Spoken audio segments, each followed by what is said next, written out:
গামছার মধ্যে কারা যেন সারা রাত ফিস করে কথা বলছিল। তো বীজগুলো সত্যিই বড় হয়ে গেছে, এরা এখন কথা বলতে শিখে গেছে। চোখ গেল জানালার দিকে, আজ নতুন পেন্টিং করা হয়েছে আকাশে। গলে যাওয়া ভাতগুলোকে গোল গোল করে বানিয়ে এরা নাম দিয়েছে ইডলি। দেখতে লাগে ধুকির মতো, আর স্বাদ কাঁচা আমের মতো। একটা খাবো, দুটো খাবো, আর বাকিগুলোকে ফেলে দেব।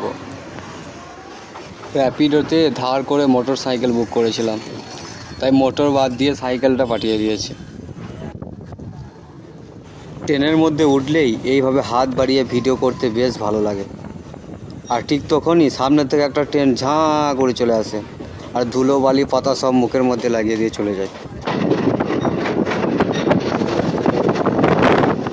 ফোনটাকে বুক পকেটে রেখে টুক করে নেমে পড়লাম এখানে। এটা হচ্ছে আবাদি স্টেশন। আশ্চর্য ব্যাপার, এখানে কিছু মানুষ রোদ পোহানোর জন্য ঘোরাঘুরি করছে।